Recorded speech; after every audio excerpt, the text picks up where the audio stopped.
حضرت عباس نبی پاک علیہ السلام کے چچا ہیں. وہ کہتے ہیں میں اپنے بچوں کو گھر کے اندر بٹھا کے نا تو نبی پاک کی باتیں سنا رہا تھا. کون؟ خطیب صاحب کے ابا جی. حضرت عباس کہتے ہیں میں اپنے بچوں کو گھر میں بٹھا کے تو رسول پاک کی باتیں، میں حضور کے بچپن کی، حضور کے اخلاق کی، کردار کی، نبی پاک کے اٹھنے کی، بیٹھنے کی، میں بچوں کو باتیں سنا رہا تھا. میں سنا رہا تھا باتیں. فرماتے مجھے کیا خبر تھی کہ دروازے پہ کھڑے ہو کے میرے نبی پاک بھی میری باتیں سن رہے ہیں. حضور گزر رہے تھے گلی سے تو محبوب نے دیکھا کہ وہ باتیں کر رہے ہیں نبی پاک کی، بچوں کو بٹھا کے. والد، آپ یقین کریں، اماں جو چاہتی ہے بچوں سے کرا لیتی ہے. اماں جو چاہتی ہے بچوں سے. ایک جملہ میں نے بعد میں کہنا تھا، پہلے کہہ دیتا ہوں. اماں اگر چاہے تو بچے باپ کے فرما بردار ہوتے ہیں، اور اگر اماں چاہے تو بچے باپ کے. صحیح کہہ رہا ہوں؟ تو اگر اماں کے کہنے پر بچے ابا جی سے جھگڑا کر لیتے ہیں یا ابا جی کے قدم چوم لیتے ہیں تو اماں کے کہنے پر بچے درود و سلام نہیں پڑھیں گے. وہ صحابہ کے یا اہل بیت کے یا محبوب علیہ السلام کی شان میں کمی کرنے والے بے ادب سے بچیں گے نہیں؟ کیوں نہیں یہ چیزیں ہم سکھاتے؟ حضرت عباس رضی اللہ تعالیٰ عنہ کہتے ہیں بچوں کو گھر میں بٹھا کے نبی پاک کی عظمتیں سنا رہا تھا. حضور گلی سے گزر رہے تھے تو محبوب بھی کھڑے ہو گئے. حضور سننے لگے. فرماتے میرے نصیب دیکھو، پتہ نہیں کب سے حضور سن رہے تھے. جب باتیں مکمل ہو گئی نا، جب اس دن کا وہ سبق، اس دن کی وہ محفل تکمیل کو پہنچی تو محبوب نے دستک دی. کہتے ہیں حضور نے دستک دی، میں نے دروازہ کھولا تو حیران ہی رہ گیا، اللہ کی ساری رحمتیں میرے دروازے پر کھڑی تھی.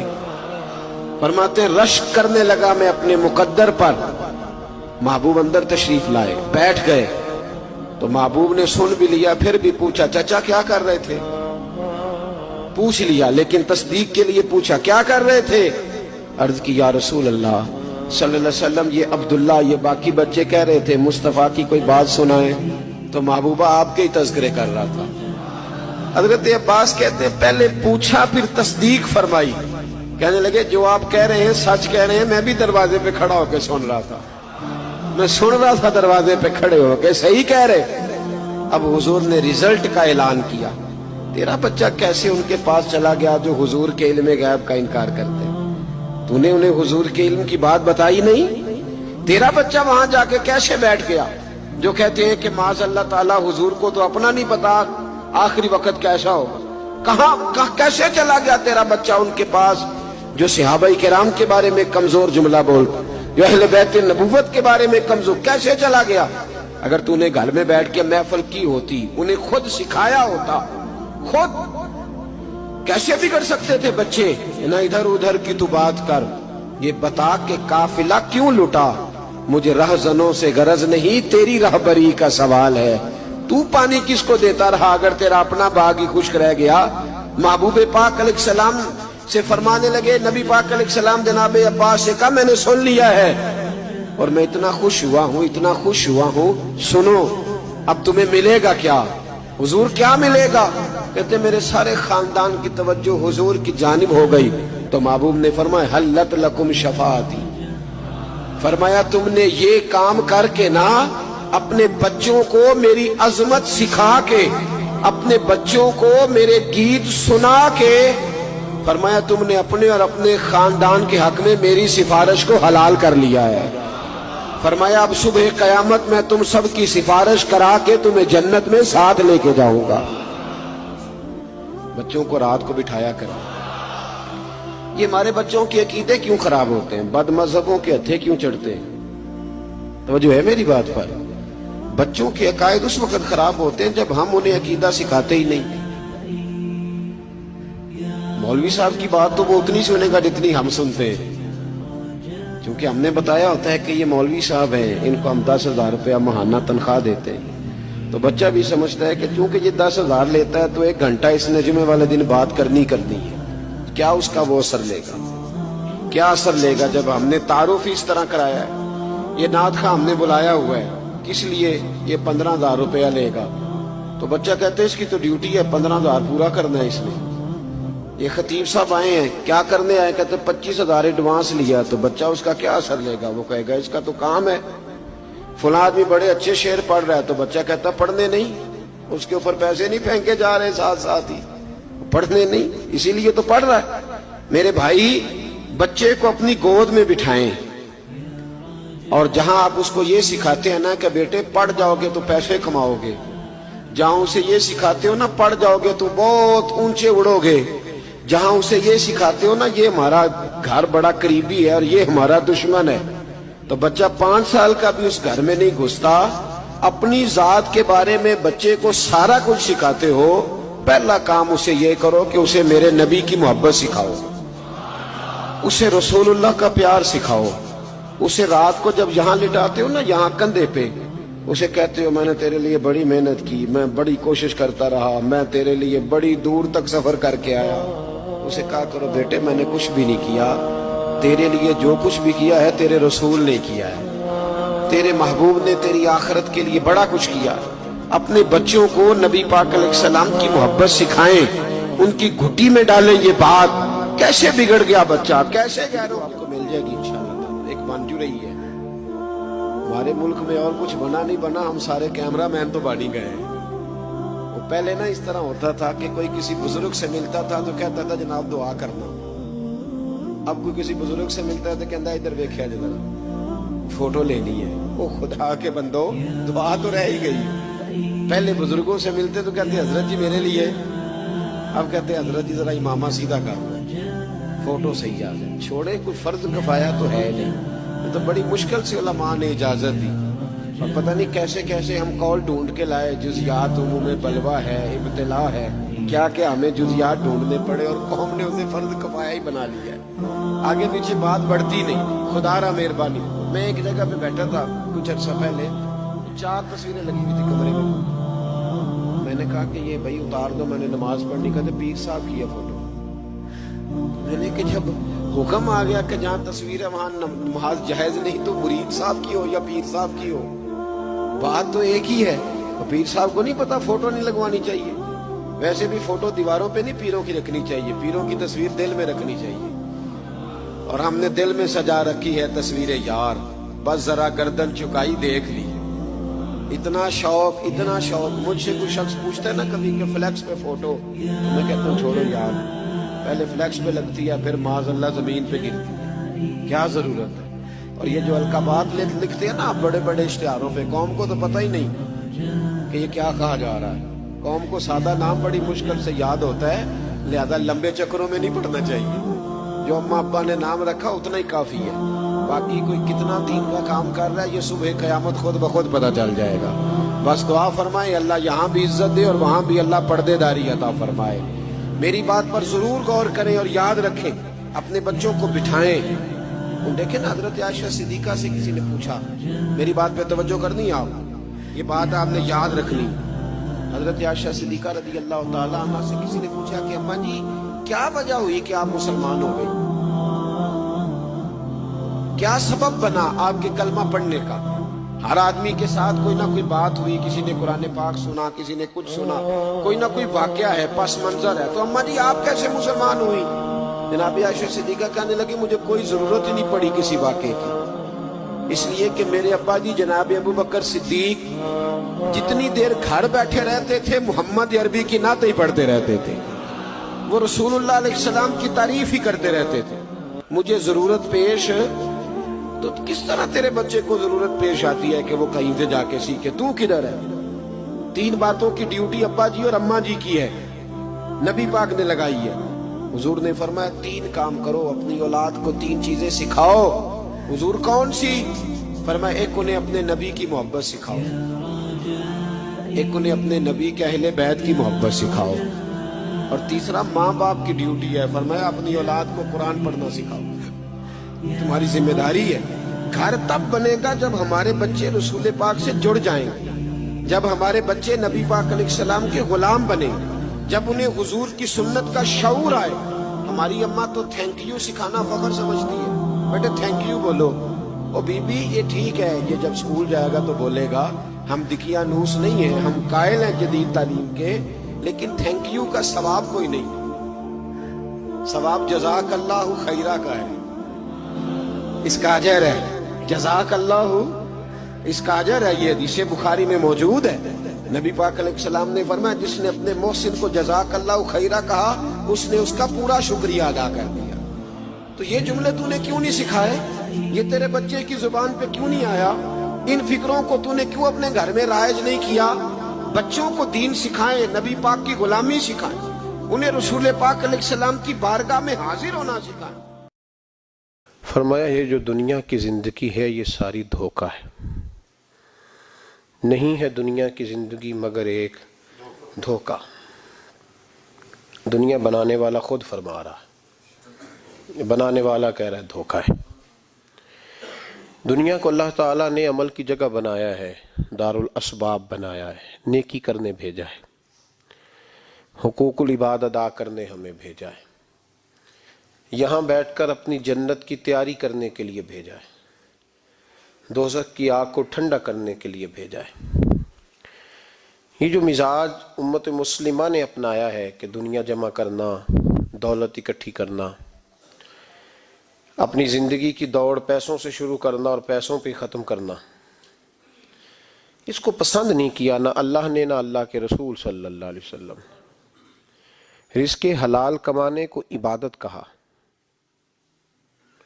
لیکن مقصود رزق حلال نہیں، مقصود اللہ کی ذات ہے، مقصود اللہ کے رسول صلی اللہ علیہ وسلم کی ذات ہے۔ ہمارے ہاں بڑی ترتیب کے ساتھ یہ چیز نسل در نسل منتقل ہو رہی ہے کہ پیسہ کیسے جمع کرنا ہے۔ بچہ بڑا سیٹ ہے جی، کس طرح سیٹ ہے؟ کہتے ہیں ڈھیر سارے پیسے کماتا ہے، امپورٹ ایکسپورٹ کا بزنس ہے، مال بھیجتا بھی ہے، منگاتا بھی ہے، بڑا سیٹ ہے۔ تو بچے سے پوچھا بیٹے تیرا کیا حال ہے، تو سیٹ ہے؟ کہتا بڑی تکلیف میں ہوں، سوتا بھی ہوں تو کانوں میں فون کی گھنٹیاں بجتی رہتی، آزمائش کا شکار ہوں، صبح و شام تکلیفوں میں وقت بیتتا ہے۔ یہ کس طرح کا سیٹ ہے بچہ؟ ہماری منصوبہ بندی ہوتی ہے کہ بچے کو ایسی جگہ لگانا ہے جہاں سے وہ جھاڑو کے ساتھ پیسے اکٹھے کر سکے۔ کیسے وہ سیٹ ہوگا؟ کس طرح کر کے نظام چلے گا؟ رزق حلال کمانے کو حضور صلی اللہ علیہ وسلم نے عبادت کا درجہ دیا ہے۔ نبی پاک صلی اللہ علیہ وسلم نے حقوق العباد ادا کرنے کو بھی اللہ کے قرب کا ذریعہ بنایا ہے، پر میں نے عرض کی کہ یہ تو صرف منزل نہیں ہے، یہ تو راستہ ہے، یہ تو سفر ہے۔ جو لوگ سفر کوئی منزل بنا لیتے ہیں وہ نادان ہوتے ہیں۔ نبی کریم سید عالم صلی اللہ علیہ وسلم کی خدمت میں عرض کیا گیا کہ یا رسول اللہ صلی اللہ علیہ وسلم کچھ لوگ کہتے ہیں ہم شادی نہیں کریں گے، گھر نہیں بسائیں گے، بچے نہیں پیدا کریں گے، ہم صرف عبادت کریں گے، دن کو روزہ رکھیں گے، رات کو نفل پڑھیں گے، کوئی نکاح نہیں کریں گے، کچھ نہیں کریں گے۔ تو نبی پاک صلی اللہ علیہ وسلم نے فرمایا ان سے کہو کہ تمہارے لیے بہترین زندگی وہ ہے جو میں نے تمہارے سامنے گزاری ہے۔ میں آرام بھی کرتا ہوں، نکاح بھی کرتا ہوں، عورتوں کا حق بھی ادا کرتا ہوں، میں اپنے بچوں کی دیکھ بھال بھی کرتا ہوں۔ فرمایا تم پر تمہارے خدا کا اگر حق ہے تو تمہارے نفس کا بھی تم پر حق ہے، تمہاری آنکھ کا بھی حق ہے، وہ آرام کرنا چاہتی ہے۔ یہ ساری ترتیب ہمیں نبی پاک صلی اللہ علیہ وسلم نے دی، لیکن ہمیں فرمایا کہ مقصود تمہارا خدا ہے، مقصود تمہارے رب کی رضا ہے، تمہارے نبی پاک علیہ السلام کی غلامی تمہاری منزل ہے۔ اتنا لمبا چوڑا معاملہ جو فقط دنیا کا ہم نے بنا لیا ہے، اور پھر اس دنیا اصل جو محبت ہے نا، وہ بیس جو ہے وہ دولت کی محبت ہے، رشتے دولت کے، ناطے دولت کے، تعلقات دولت کے، اسلام دعا دولت کی۔ میرے محبوب علیہ الصلوۃ والسلام نے فرمایا حب الدنیا رأسۃ کل خطیئہ، یہ جو دنیا کی محبت ہے نا یہ ہر گناہ کی جڑ ہے۔ جب انسان دنیا کی دولت سے پیار کرنے لگ جاتا ہے پھر وہ قتل بھی کرتا ہے، پھر وہ ظلم بھی کرتا ہے، پھر وہ زیادتی بھی کرتا ہے، پھر وہ حرام بھی کھاتا ہے، پھر وہ یتیم کو بھی لوٹتا ہے، پھر بیوہ کا مال کھانا بھی اسے پریشان نہیں کرتا، پھر کروڑوں روپیہ ہضم کر لیتا ہے، لکڑ پتھر ہر چیز اس کو ہضم ہونے لگتی ہے۔ اصل بات یہ ہے کہ اسے محبت دنیا کی دولت سے ہو گئی ہے۔ ایک بزرگ کے پاس ایک نوجوان آیا، اس نے کہا حضرت جی میرا نماز میں دل نہیں لگتا. تو بزرگ فرمانے لگے تیرا مسئلہ اصل یہ نہیں، تیرا مسئلہ اور ہے. نے کہا حضور سمجھا دیں. تو وہ فرمانے لگے کچھ بندے ایسے ہیں جو تمہیں ٹیلی فون کرتے ہیں اور تم ان کا فون نہیں اٹھاتے، اور کچھ ایسے ہیں جن کو تم دن میں خود 3 دفعہ فون کر کے حال پوچھتے ہو. حضور کیا مطلب؟ فرمانے لگے جس سے پیار نہیں نا، اس سے اظہار بیزاری ہے تو اس کا فون بجتا رہے تو کہتے ہیں میں تھا نہیں، میں موجود نہیں تھا، فون چارجنگ پہ تھا، گھر چھوڑ گیا تھا، بہانہ ہے. اور جس سے محبت ہے اس کو ٹیلی فون کر کے کہتے ہیں آپ پریشان تو نہیں ہوتے، بس میرا سلام لینے کو دل کر رہا تھا. فرمانے لگے کہ تیرا اصل مسئلہ یہ ہے کہ تو نے محبت نہیں کی اللہ رسول سے. اگر تیرا خدا رسول سے پیار ہوتا تو یہ جملہ کیسے آتا کہ نماز کو دل نہیں کرتا؟ پھر تو تیرا تہجد کو بھی دل کرتا، پھر تو تیرا ہر وقت قرآن پاک سینے سے چمٹائے رکھنے کو دل کرتا. اس لیے کہ تیرا مقصود اللہ کی ذات ہوتی. چونکہ مقصود دنیا داری ہے، مقصود دولت بنا لیا معاذ اللہ، مقصود ایک رنگ بنا لیا ہے، اس کا نقصان قوم اٹھا رہی ہے. نقصان رشتوں میں، نعتوں میں حسن نہیں رہا، پیار نہیں رہا، ترتیب نہیں رہی. ایک ناروے سے دوست نے فون کیا، مجھے کہنے لگے آپ بڑی تقریریں کرتے ہیں، کوئی ہمارے حق میں بھی کر دو. تو میں نے کہا کہ آپ کو کیا ہے؟ کہنے لگے آپ پردیسیوں کی مجبوریاں نہیں سمجھتے. میں نے کہا کیا ہوا؟ کہنے لگے حضرت جی شکوہ ہے کہ ہمارے اپنے ہمیں جب بھی فون کرتے ہیں وہ یہ نہیں پوچھتے کہ شام کا کھانا کھایا ہے کہ نہیں کھایا. وہ کہتے ہیں شادی آ گئی ہے تو جلدی کرو، پیسے بھیج دو، فٹافٹ کرو. کہتے ہیں کبھی کسی نے ہم سے ہمارا حال ہی نہیں پوچھا، کبھی کسی نے یہ غور ہی نہیں کیا کہ وہ پردیس میں گیا ہے اور انشاءاللہ پردیسی کوئی بھی نہ تھی وے ککھ جنا تو پارے تاڑی مار اڑانا باہو اسی آپ ہی اڈن ہارے. تو تیار بیٹھے ہیں، حال ہی کوئی نہیں پردیس میں. یہاں حال یہ ہے کہ جو فون کرتا ہے، ایک بزرگ کہنے لگے کہ 22-23 سال دیے ہیں پردیس کو، تو اپنی ہی بیوی کو فون کیا ہے کہ اب نہیں ہوتا، گھٹنوں میں درد رہتا ہے، کمر کمزور ہو گئی ہے، اب میرا دل کرتا ہے گھر آؤں اور میں اپنے گھر میں بیٹھ کے بچوں کے بیچ بیٹھ کے روٹی کھاؤں. اعصاب کمزور ہو گئے ہیں، دل کی دھڑکن تیز رہتی، پتہ نہیں کب وقت آ جائے. تو کہتے ہیں میری بیوی جسے میرے دکھ سکھ کا ساتھی ہونا چاہیے، وہ کہتی ہے چلیں 3-4 سال اور لگا لیں پھر آ جانا. وہ بھائی کیا اس شخص کے ساتھ کیا تعلق ہے؟ اس کا بھائی اسے فون کرتا ہے تو کہتا ہے میں پیسے دے دوں گا، جب آؤ نا تو ایک موبائل ضرور لے آنا. اس کو لوگ فون کرتے ہیں، رابطہ کرتے ہیں کہ جناب وہ ایک چھوٹی سی چیز، وہ میں پیسے دے دوں گا. تو پیسے دینے ہیں تو یہاں سے کون سی چیز نہیں ملتی؟ صرف فرمائشیں، لوگوں کے ساتھ تعلق صرف جیب کا رشتہ، صرف جو ہے وہ تعلق صرف اس چیز کا کہ وہ آدمی ایک ATM مشین ہے تو فٹافٹ کارڈ ڈالو تاکہ آپ کے حصے کے پیسے نکل آئیں. یہ مزاج اس نے نقصان کیا ہے، دراڑیں پڑ گئی ہیں، حالات بگڑ گئے ہیں.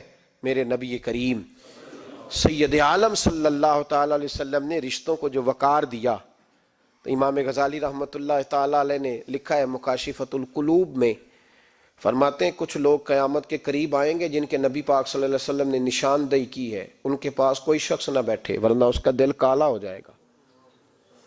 کہ حضور وہ کون سے؟ تو فرمانے لگے نبی پاک نے کچھ لوگ بتائے ہیں، ان کے پاس نہیں بیٹھنا. کون سے؟ مصطفیٰ کریم نے فرمایا یحبون الدنیا وینسون الآخرہ، جو دنیا کو سے پیار کرنے لگیں اور آخرت کو بھول جائیں. امام صاحب فرماتے ہیں ان سے دور رہنا، دل کالا ہو جائے گا. یحبون المال وینسون الحساب، وہ جو نبی پاک نے فرمایا نا کچھ لوگ آئیں گے جو مال سے تو پیار کریں گے پر اس کے حساب کو بھول جائیں گے، ان سے بچنا. فرمایا یحبون القصور وینسون المقبرہ، جو مکانوں سے تو پیار کریں گے پر اپنی قبروں کو بھول جائیں گے. اور فرمایا ان لوگوں سے بھی بچ کے رہنا، ان سے بھی پرہیز کرنا کہ جو لوگ یحبون الخلق وینسون الخالق، جو لوگ مخلوق سے تو پیار کریں گے، بندوں سے بڑا پیار کریں گے لیکن اپنے رب کو بھول جائیں گے، ان لوگوں سے بھی بچیں. ایسے لوگوں سے نبی پاک صلی اللہ علیہ وسلم نے نشاندہی کی، ان سے بچیں. تعلقات میں خلوص ہوتا ہے، جب کوئی آپ کی غربت سے پیار کرتا ہے تو وہ آپ کا اصل دوست ہوتا ہے. جب وہ آپ کی تنہائیوں سے آزمائشوں سے پیار کرتا ہے تو اس کا آپ کے ساتھ رشتہ خالص ہوتا ہے۔ جو آدمی دولت کو دیکھ کر پیار کرے اور دولت کو دیکھ کر آپ کے ساتھ وابستگی کا اظہار کرے تو اس شخص کا پیار سیدھا سیدھا میرے رسول پاک سید عالم صلی اللہ علیہ وسلم نے ہمیں استغنا کا حکم دیا ہے، بے نیازی کا۔ یہ دنیا داری میں الجھنا، دنیا کے بن کے جینا، دنیا کے ہو کے رہنا، آپ یقین کریں سارے رشتے، میں نے سعودی عرب میں پیر دیکھے، پیر مریدوں کی لسٹیں لے کے جاتے، ان کو ٹیلی فون ہوتا ہے تمہارے پیر صاحب آ گئے ہیں، تم بھی پہنچ جاؤ، ٹھنڈی بوتلیں لے آنا آتی دفعہ، وہاں وزن اٹھایا نہیں جاتا واپسی پہ۔ ہمارے کئی سنگی ناراض ہو گئے، حضرت آپ آتے ہیں تو آپ بتاتے نہیں، تو میں کہتا ہوں یہاں بھی یہی کام کرنا ہے، ہم تو اپنے گناہوں کی معافی لینے آئے، تو ہم جس کام آئے ہمیں کرنے دو، کیوں الجھاتے ہو؟ وہاں جا کے بھی جہاں خالصتاً انسان کا رجوع اللہ کا وقت ہے، وہاں بھی وہی حالات پیدا ہو گئے، ہر طرف دنیا داری۔ اور یہ پیروں کی بات کرتا ہوں تو آپ بڑے مسکراتے ہیں، میں نے بڑے بڑے مفت خورے دیکھے ہیں، بڑے بڑے، اور یہ ہر طبقے میں ہوتے ہیں، ہر طبقے میں۔ ایک صاحب مجھے ایئرپورٹ پہ ملے، کہنے لگے جی کتنے دن رہا ہوں، ماشاءاللہ ایک دن بھی روٹی جیب سے نہیں کھائی۔ میں نے کہا بڑے کامیاب ہو کے آ رہے ہیں آپ، یہ تو بات باعث فخر ہے، جا کے کسی اخبار میں فوٹو چھپاؤ۔ کہنے لگے جی بڑے دوست، بڑے سنگی، بڑے کوئی ادھر سے کوئی چیز لے کے آ رہا ہے ادھر سے، تو میں نے کہا یہ کوئی فخر والی بات ہے، کوئی بتانے والی بات ہے؟ تلک کی بڑا ہے جی بھائی، مفت خوری کا مزاج، اور توجہ رکھنا کہ اب اس سے مجھے کیا مل سکتا ہے، اور اگر کوئی نہیں لے کے آیا واپس گیا تو شکوہ کرنا، دیکھو چل کے آ گیا، اس کو خبر ہی نہیں کہ جاتے دفعہ چلو بندہ 6 بوتلیں لے جائے، کیا فرق پڑتا ہے؟ یہ کمزور ذہن ہے، یہ دنیا داری ہے، یہ نفس پرستی ہے، یہ پیسے کی غلامی ہے۔ میرے نبی پاک صلی اللہ علیہ وسلم نے فرمایا جو رب کے بندے ہوں گے ان کے قیامت کے دن چہرے چمک رہے ہوں گے۔ تو یا رسول اللہ صلی اللہ علیہ وسلم اس کے علاوہ بھی کچھ بندے ہیں، فرمایا لعن عبد الدنیا وعبد الدرہم، فرمایا کچھ دنیا کے بندے ہیں، کچھ درہم کے بندے ہیں، ترجمہ یوں کر لو کچھ ڈالروں کے بندے ہیں۔ یہ حدیث مشکات میں موجود ہے، ڈالر کے، ریال کے، لاکھ کے، کروڑ کے بندے۔ حضور وہ کون ہے؟ فرمایا لعن عبد الدنیا وعبد الدرہم، جو دنیا کا اور دولت کا بندہ بنے وہ لعنتی ہے، ملعون ہے۔ یہ خدا کا بندہ رہا ہی نہیں، یہ پیسوں کا بندہ بن گیا ہے، دولت کا بندہ بن گیا ہے، اس کا معیار بدل گیا ہے۔ حضرت سالم بن عبداللہ بن عمر، حضرت عمر فاروق کے پوتے تھے، کعبے کا طواف کر رہے تھے، طواف مکمل ہوا، 8واں استلام کر کے مقام ابراہیم کے پاس نماز پڑھنے لگے تو خلیفہ وقت کا آ گیا، گورنر، السلام علیکم کے بعد اس نے فوراً بات چھیڑی، کہنے لگا حضور کوئی حکم ہو تو بتائیے گا۔ تو آپ کہنے لگے تو بڑا ہی بیوقوف ہے یار، تجھے کس نے گورنر بنایا؟ بڑا تو بیوقوف ہے، تجھے تو سلیقہ ہی نہیں بات کرنے کا۔ حضور کیا ہوا؟ فرمانے لگے خدا کے گھر میں آ کے اور کعبے کے سامنے کھڑے ہو کے میں بندوں سے سوال کروں، یہاں آ کے بھی بندوں سے مانگوں، تو بڑا ہی بیوقوف ہے۔ سامنے اس کا گھر ہے، سامنے اس کا گھر ہے بیت اللہ اور حجر اسود اور مقام ابراہیم اور مقام ملتزم، اور یہاں بھی میں بندوں سے مانگوں؟ کہتا ہے مجھے بھی کبھی کسی نے ڈانٹا نہیں تھا، میرے بھی پیروں تک پسینہ نکل گیا، تو میں مسجد الحرام سے باہر نکل کے، یوں سمجھ لیں کہ جب لوگ باب عبدالعزیز سے یا باب فہد سے باہر آ جاتے ہیں، کہتے ہیں باہر نکل کے نا میں کھڑا ہو گیا، میں نے کہا چلو فارغ ہو کے آتے ہیں تو بات کرتا ہوں۔ حضرت فارغ ہو کے آئے تو میں نے کہا حضور اب تو بیت اللہ سامنے نہیں، اب بھی کوئی سوال کرے؟ تو فرمانے لگے اچھا ضروری ہے؟ کہا حضور ضروری ہے۔ تو فرمانے لگے چل پہلے بتا تجھ سے دین مانگوں کہ دنیا مانگوں، بول۔ تو کہنے لگا حضور میرے پاس تو دنیا ہی ہے، دین تو آپ کے پاس ہے۔ جب یہ جواب دیا تو حضرت سالم چلنے لگے، اور چلتے چلتے فرمانے لگے جا اپنا کام کر، دنیا تو میں نے اس سے کبھی نہیں مانگی جس نے دنیا بنائی ہے، میں نے اس سے نہیں کبھی مانگی، تو تو کیا حیثیت رکھتا ہے؟ میں نے تو اس سے بھی جب بھی مانگا ہے یا اس کا قرب مانگا ہے یا اس کے رسول کی غلامی مانگی ہے، تو اس سے نہیں مانگتا جس نے بنائی ہے، تو کیا دے سکتا ہے؟ تیری کیا حیثیت ہے؟ تو بھائی ان لوگوں نے قریب پھٹکنے نہیں دیا، ان کے قریب یہ چیز آئی نہیں، بے نیاز لوگ تھے، توجہ ہی نہیں تھی۔ حضرت محبوب سبحانی غوث اعظم شیخ عبد القادر جیلانی رضی اللہ تعالیٰ عنہ، آپ ایک کاروبار بھی کرتے تھے، تو آپ کا کچھ مال آ رہا تھا جہاز کے ذریعے، ایک بندے نے خبر دی کان میں حضور جہاز ڈوب گیا، فرمانے لگے الحمدللہ، الحمدللہ۔ ڈوب گیا جناب، یہاں جہاز ڈوب جائے تو بندہ بھی ڈوب جاتا ہے۔ کہتے ہیں صاحب انتقال کر گئے، 10 لاکھ کا نقصان ہو گیا تھا، مال ڈوب گیا پورا جہاز ہی۔ فرمایا الحمدللہ، اور تم نے جلدی کی خبر دینے میں سبق پڑھا رہا تھا، کیوں مجھے دخل اندازی دی تم نے میرے کام میں، کیوں دخل اندازی کی؟ سب الحمدللہ۔ تھوڑی دیر کے بعد اس نے پھر کان میں کہا حضور وہ غلط خبر تھی، جہاز بچ گیا۔ فرمانے لگے الحمدللہ۔ پھر شاگردوں سے کہنے لگے میرا چہرہ دیکھ رہے تھے پہلی خبر کے بعد بھی، اس خبر کے بعد بھی؟ کہا حضور دیکھ رہے تھے۔ فرمایا کوئی تبدیلی تو نہیں آئی؟ کہا حضور نہیں۔ فرمانے لگے شکر الحمدللہ، رب نے میرا دل دولت سے نہیں جوڑا، اپنی ذات کے ساتھ جوڑ کے رکھا ہوا ہے، تبدیلی تو نہیں آئی۔ یہاں تو ٹینشن ہی ٹینشن ہے، ڈپریشن ہی ڈپریشن۔ اور بات کس کی ٹینشن ہے؟ پیسے کوئی نہیں، دولت کوئی نہیں، کوئی چکر چل جائے نا کبھی، اس سے بھی کبھی پوچھ جس کے پاس ہے وہ تجھ سے زیادہ غریب ہے، اس سے کبھی پوچھ وہ تجھ سے زیادہ آزمائش میں ہے۔ غریب شہر تو فاقوں سے مر گیا، لیکن امیر شہر نے ہیرے سے خودکشی کر لی، اس کو بھی تو پوچھ اس کا کیا حال ہے۔ دانش مندان دا کم نہیں، دل دنیا نہ لانا، اس ووٹی کئی خامد کیتے تے جو کیتا سو کھانا۔ یہ تو کام ہے اس کا، بڑے آئے بڑے چلے گئے، بڑے آئے بڑے نکل گئے، توجہ ہی نہیں، مزاج ہی نہیں۔ حضرت مولا علی شیر خدا، علی المرتضی، امام الاولیاء، صاحب صدق و صفا، داماد مصطفیٰ صلی اللہ علیہ وسلم، اسد اللہ، حضرت علی شیر خدا رضی اللہ تعالیٰ عنہ کوفے کے چوک میں کھڑے تھے تو کہہ رہے تھے یار میری نا طامت پرانی ہو گئی ہے، یہ میں نے زرہ بیچنی ہے، کوئی بندہ مجھ سے خرید لو تاکہ میں نئی طامت لے لوں۔ تو ایک بندہ کان میں کہنے لگا حضور طامت کے پیسے بھی نہیں؟ فرمانے لگے پیسوں کو چھوڑ، علی کا سینہ دیکھ، اللہ نے ایمان کی دولت سے بھرا ہوا ہے۔ پیسے اہمیت نہیں رکھتے، ان کی وہ اہمیت نہیں جو دنیا نے بنا لی ہے۔ فرمایا ضرورت نہیں تھی، اب ذرا احساس ہوا ہے کہ زیادہ ہی پھٹ گیا ہے، پردہ نہیں صحیح طرح پورا کرتا، تو میں نے کہا چلو زرہ بیچ کے نیا لے لے۔ ضرورت نہیں، مزاج نہیں، طبیعت نہیں، انہوں نے ماحول نہیں بنایا۔ ہمارے تو حد ہو گئی، اتنا بری حالت ہے کہ ناقابل برداشت۔ حضرت عمر فاروق رضی اللہ تعالیٰ عنہ صحابہ نے مسجد نبوی میں بیٹھ کے میٹنگ کی۔ عمر کی تنخواہ بڑی تھوڑی ہے مال غنیمت میں سے، اب تو عمر کے پوتے بھی ہیں، نواسے بھی ہیں، رشتہ داریاں بھی ہیں، تعلق بڑھ گئے ہیں، اور عمر فاروق بوڑھے بھی ہو گئے۔ میٹنگ ہوئی مسجد میں، اس طرح کریں کہ عمر کا کچھ تھوڑا سا نا مشاعرہ، کچھ تنخواہ، کچھ خدمت، کچھ وظیفہ بڑھا دیں۔ بات طے ہو گئی، جب مکمل ہو گئی تو کہنے لگے یہ بتاؤ شیر سے بات کس نے کرنی ہے؟ ادھر جائے گا کون؟ پہلے اس کا نام تو بتاؤ، وہاں جائے گا کون؟ تو انہوں نے کہا یہ تو ہم نے سوچا ہی نہیں، بات تو بڑی تگڑی ہے، عمر سے کون بات کرے گا؟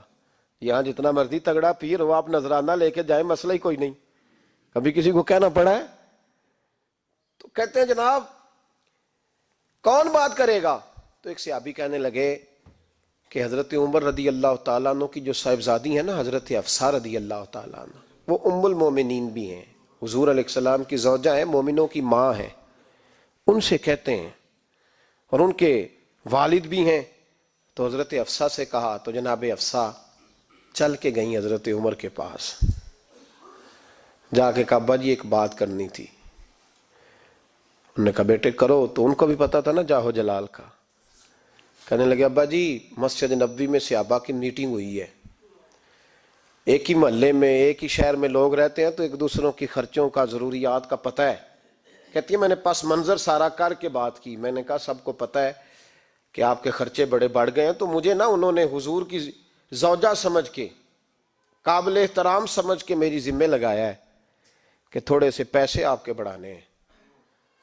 تو حضرت عمر فاروق رضی اللہ تعالیٰ عنہ کی صاحبزادی کہتے ہیں عمر کو اتنا جلال آیا کہ اٹھ کے کھڑے ہو گئے، کہنے لگے حفصہ ان لوگوں کے نام بتا، میں انہیں دروں سے ماروں گا، اور اس طرح ماروں گا کہ ان کی کمر پہ نشان پڑے، ان کی کمروں پہ نشان پڑے، اس انداز میں درے ماروں گا کہ مجھے زخم نظر آئے۔ کہا ابا جی اتنا جلال کس بات کا، سادی سی بات ہے۔ تو سیدنا عمر فاروق رو پڑے، کہنے لگے سادی سی بات ہے، میرے لیے مسجد نبوی میں بیٹھ کے میٹنگ ہوتی رہی کہ عمر کو دولت دینی ہے، لوگوں نے یہ مجھے سمجھ لیا ہے، مسجد نبوی میں بیٹھ کر میرے لیے یہ میٹنگ ہوتی رہی کہ عمر کو پیسے دینے ہیں، اس کو دولت کے ساتھ ہم نے نواز رہے. مسجد نبی میں میرے لیے کس کو یہ جرت ہوئی؟ فرمائے حفصہ کاش کہ تو میرے پاس پیغام لے کے نہ آتی، کوئی اور آتا اور پھر میں اسے دروں سے مارتا. حضرت حفصہ کہتی ہے میں خاموش ہوئی تو میری طرف دیکھ کے فرمانے لگے بتا نا تو نبی پاک کے گھر میں رہتی تھی، میرے مصطفیٰ کا طریقہ کیا تھا، کرنا بات اس طریقے پہ میرے ساتھ گفتگو کر. تو حضرت حفصہ کہتی میں رو پڑی. میں نے کہا ابا جی غلطی ہو گئی، آئندہ نہیں کروں گی. بھائی معیار بنایا ہوا تھا. آپ یقین کریں ہمارے تعلقات آپ شادی پہ دیکھ لیں، جو غریب رشتہ دار ہے اسے کون منانے جاتا ہے، لیکن ساری برادری کٹھی اس کے دروازے پہ بیٹھی ہے، جس نے آنا ہے تو کچھ لے کے آنا ہے. ہر چیز دولت میں تلے گی، معیار ہی دولت بن گیا ہے، مقصود ہی دولت بن گیا ہے. اس پیسے نے، اس دنیا داری نے، دنیا دار پجاری زردے کتیاں دے گل ٹلی ہو، اتنا سخت رویہ لوگوں نے اپنا لیا، رشتوں کا تقدس نہیں رہا. ایک مجلس میں نے ایسا رنگ بھی دیکھا، ایک ایسا شخص جسے میں ذاتی طور پہ جانتا ہوں کہ عالم بھی ہے، پرہیزگار بھی ہے، نیک بھی ہے، وہ بھی بیٹھا تھا اور اس کے ساتھ ایک سیٹھ بھی بیٹھا تھا. لیکن جو لوگوں کا عقیدت کا رشتہ اس درویش کے ساتھ ہونا چاہیے تھا وہ سیٹھ کے ساتھ تھا.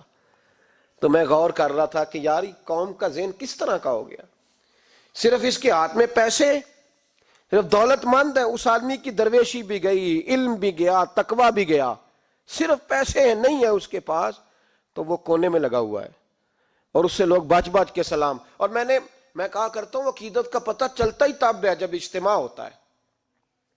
اکیلے درویش بیٹھے ہیں تو سب جھک کے سلام لیتے ہیں، اور جب وہ 2 MNA کے بیچ، 3 MPA کے بیچ، 5-7 سیٹھوں کے بیچ بیٹھے گا پھر تیری عقیدت کا پتہ چلے گا، پھر پتہ چلے گا تیرا اللہ کے بندے سے رشتہ کس طرح کا ہے اور دولت کے بندے کے ساتھ رشتہ کس طرح کا.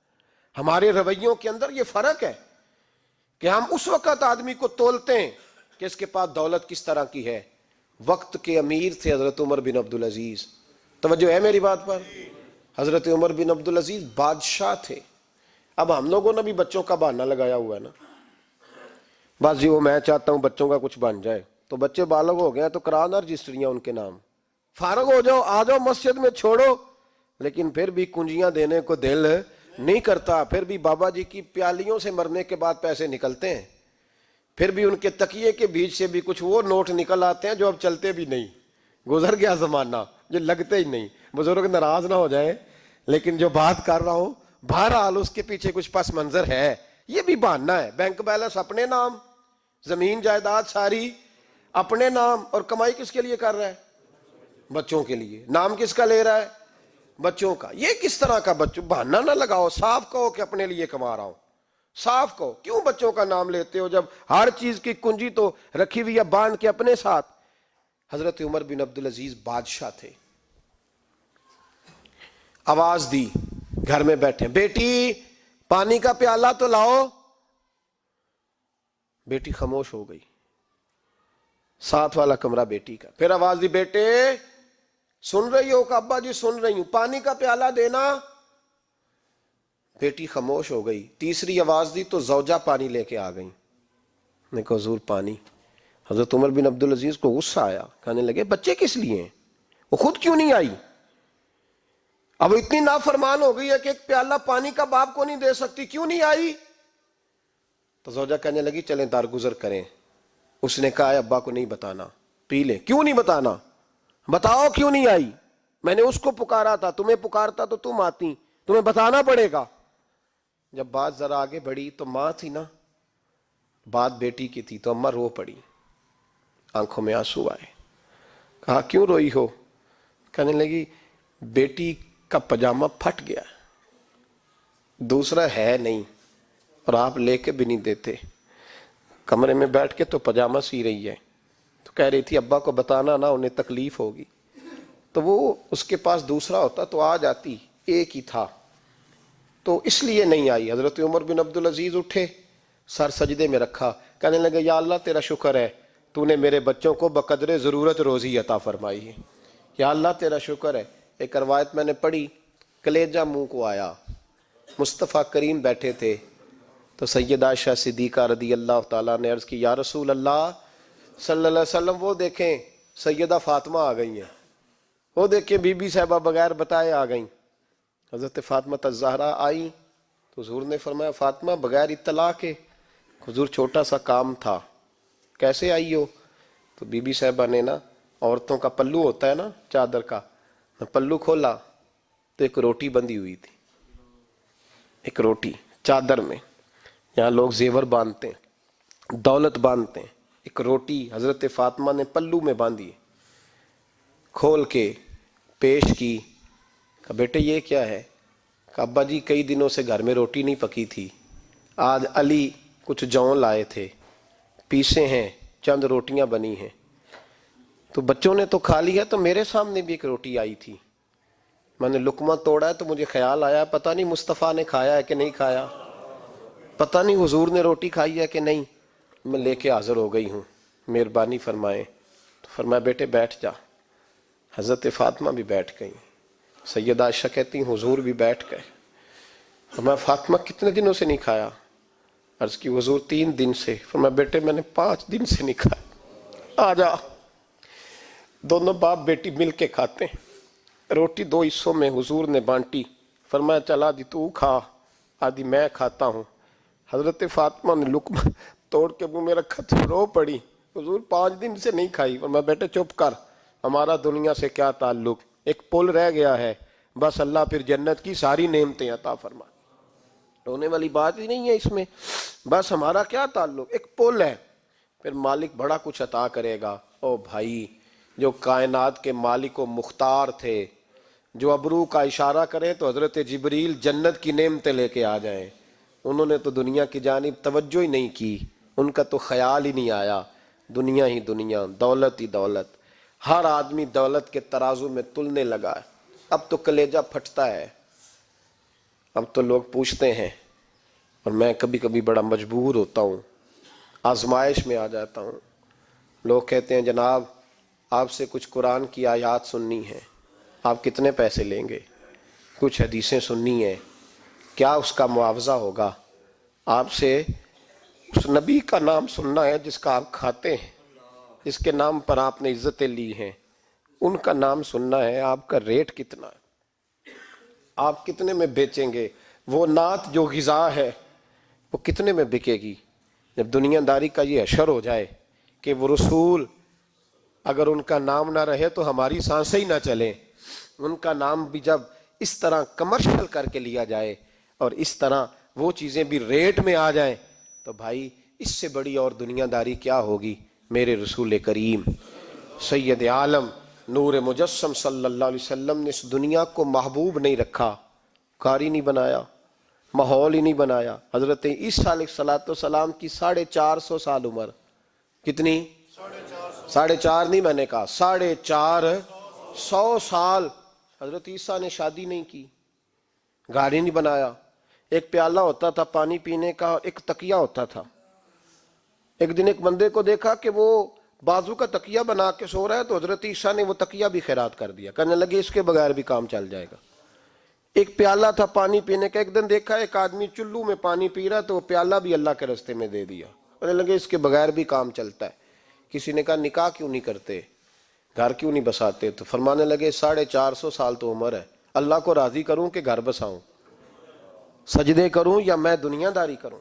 بھائی اسلام نے آپ کے لیے سہولت کر دی، میرے لیے آسانی کر دی کہ تیرا بچے پالنا بھی عبادت ہے، تیرا گھر بار چلانا بھی دینداری ہے، لیکن مقصود نہ اس کو بنا، اس کو مقصود نہ بنا، دنیا داری میں اتنا الجھ نہ، بقدر ضرورت لے، اس طرح کا رویہ اختیار نہ کر. اور ایسا ہو سکتا ہے ابھی چند سال ہوئے مولانا عبدالستار خان نیازی علیہ رحمہ نے پردہ کیا، وفاقی وزیر رہا وہ شخص، زمانہ بتایا، پاکستان کی میلی سیاست کے اندر رہ کے وقت گزارا، لیکن جب ان کا جنازہ اٹھا تو ان کے اکاؤنٹ میں اتنے پیسے نہیں تھے کہ کفن کا کپڑا بھی خریدا جا سکے، کفن کے کپڑے کا بھی پیسہ نہیں تھا. او بھائی یہ لوگ ہیں یار، وفاقی درجے کا شخص ہو کے گزرے اور وزارتیں اس کے آگے پیچھے بھاگیں، اور ہر الیکشن میں وہ بندہ ایم کی سیٹ جیت جائے، اور پھر رخصتی کا وقت آئے تو اس کا حال یہ ہو کہ کوئی شخص کہے کہ چلو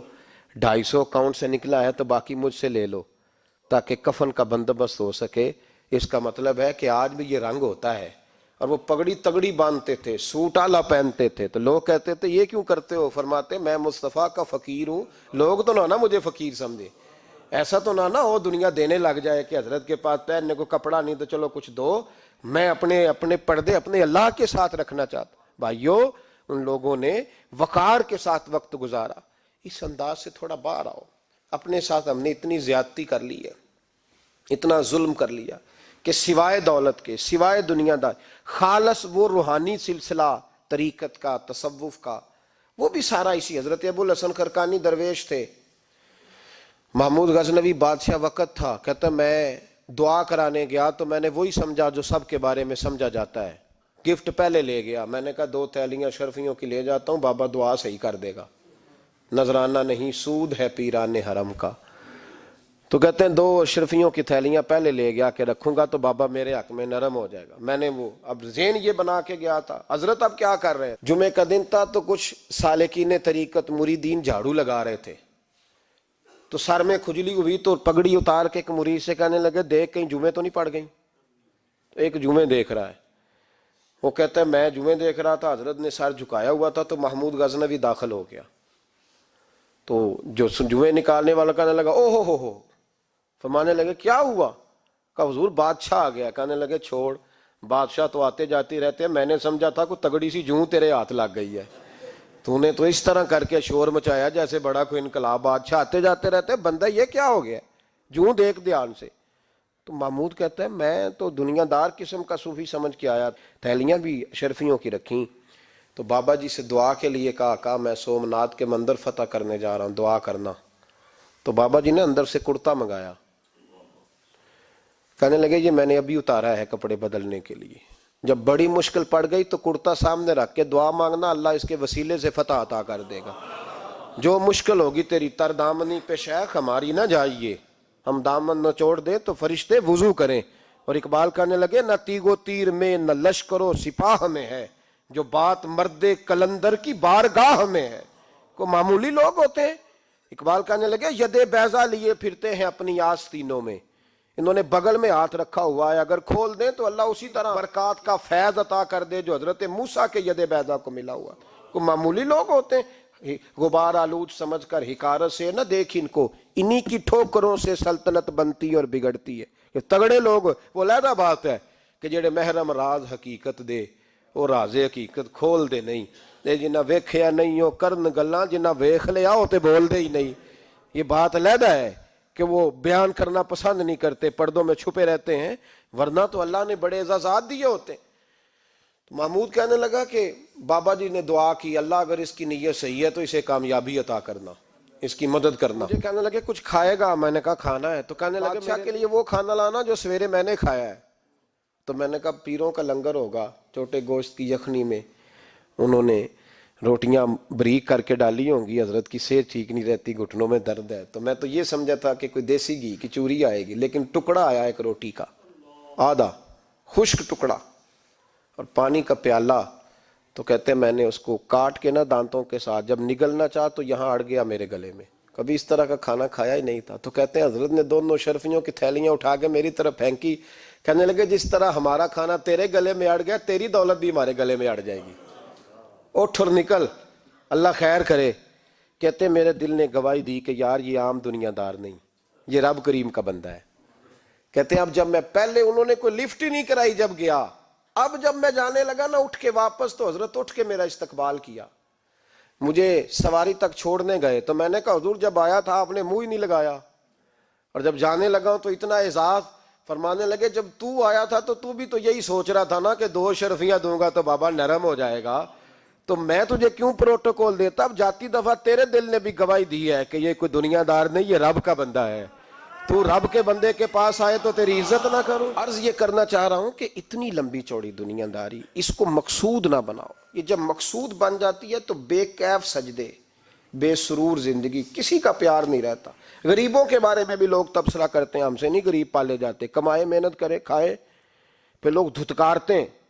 پھر لوگوں کے اندر سختی آتی ہے جب مقصود دولت ہوتی ہے, اور جب مقصود اللہ کی رضا ہوتی ہے پھر اللہ انسانوں کے دلوں کو نرمی عطا فرماتا ہے.